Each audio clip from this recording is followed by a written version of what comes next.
So this is how I did my fuel system on my truck. My truck's an 85 Chevy K10. The motor is a carbureted Chevy 350. The fuel tank is a 1985 Chevy Suburban 40-gallon fuel tank. The sending unit and pump is for a 1990 Chevy Suburban throttle body injected. The pump should be somewhere around 15 psi, 15 to 18. On how I did it was I wanted hard line from the sending unit all the way to this regulator. So I went to Ace. Ace has the adapters for everything that you need. So this is an adapter that is flanged to accept the 3/8 fuel or brake line that you're using, and then it's 3/8 out, so two adapters there, and then the adapters to make a 90 or wherever you put it, and then it's 5/16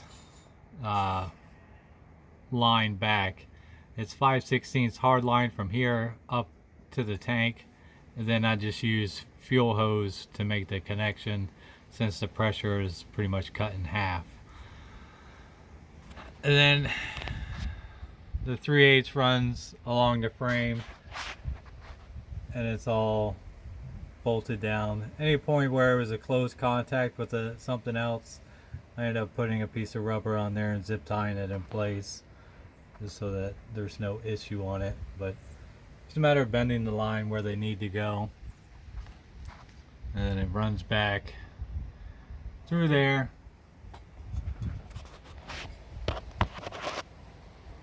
And then up to the tank itself.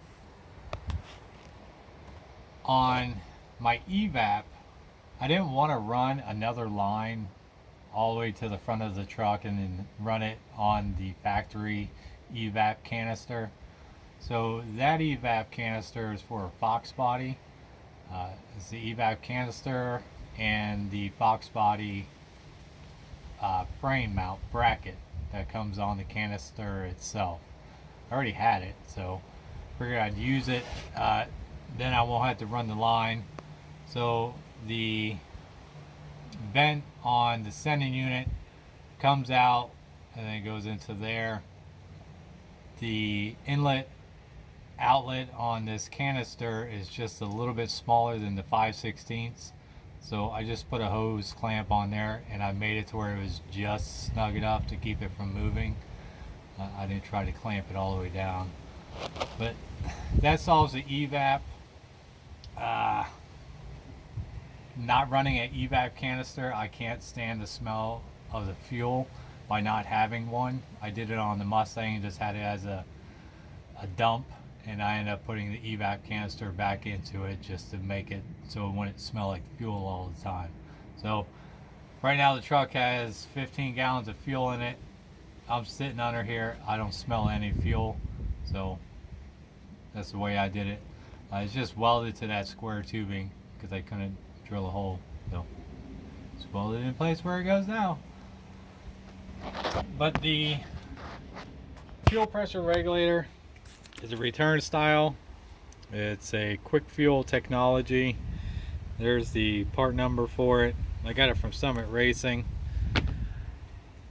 There was a lot of good reviews, no one had a problem with it, so that's what I ended up going with.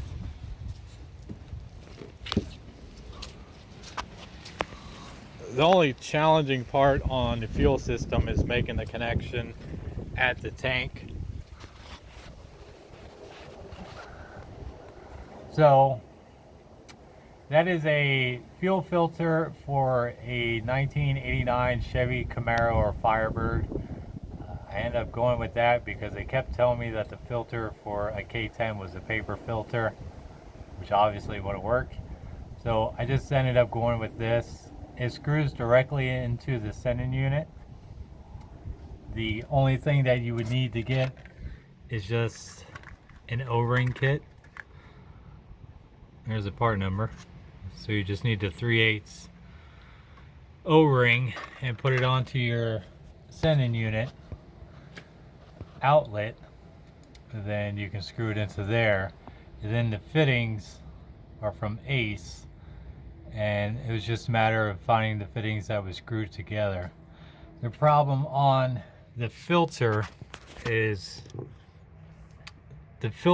shaped like this. On the inside it's got a, I guess, an inverted cone. Well, you can't just put the fuel line to that, so you need this, which is the opposite end of that cone. So when you put it together, it pushes into each other, creates your seal. So you got that, and then you need your flared one for your 3/8 hard line, which would go here. And then it's just a matter of finding a piece that will let this screw into that, and then this screw into that. This is a smaller diameter one, but it gives you the design of what it looks like.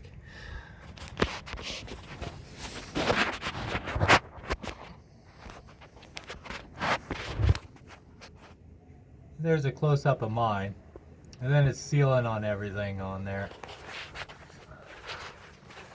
Filler neck is all tightened down. I painted the tube. I made the hole a little bit bigger, and then it has rubber surrounding any point where it was close to contact. And then I have my ground wire, comes up, follows the vent hose, and then goes up through the bed. Because when I did this, in the other video I said I had to take the spot welds out so I can make that flange movable. Well, by doing that, I had no way to do a ground. So I ended up making a piece and then just spot welding it to the top of the filler neck, and then I painted it over, and that's my ground wire there. So static charge, when you go filling it up, you don't catch on fire. I don't feel like getting burned. So that solves the ground issue on it. And if you're running the sending unit, whether it's a Blazer or a Suburban, you'll have your plug, which looks like that. You could probably find another end to make it a plug system. I don't plan on taking my fuel tank anytime soon out of the truck, so I ended up just cutting the wires. The pink wire with the black stripe, that's your sending unit. That goes to the purple wire. And then your gray wire is for the fuel pump itself. That you would have to create a feed for it. So I already ran my power wire before I did finished up my harness that runs along the frame rail. So this is my power wire. It runs along the frame, and it comes up and out of the firewall, and then it loops around and comes up. And if you have the piece, you can use one of the factory plugs for the fuse box and then plug it in. I have it plugged into the ignition. I also have a fusible link, or not fusible, a fuse in there. I just run it with a 20 amp fuse, just to be safe. So there is a fuse in it in case anything goes wrong. I don't have to worry about anything catching on fire. But it's just one of them fuse holders from 8 Advanced Auto Parts. And I just took the 30 amp out and put a 20 in there. And it's all soldered together. So that covers how I did the fuel system on it. And then once I had all that done, and I had fuel in it, it's just one of the cheap Mr. Gasket fuel pressure tester, fuel pressure, whatever it is.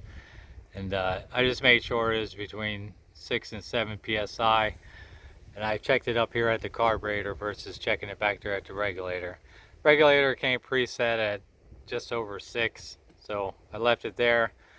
I just primed it and then turned it off and made sure I filled this full of fuel.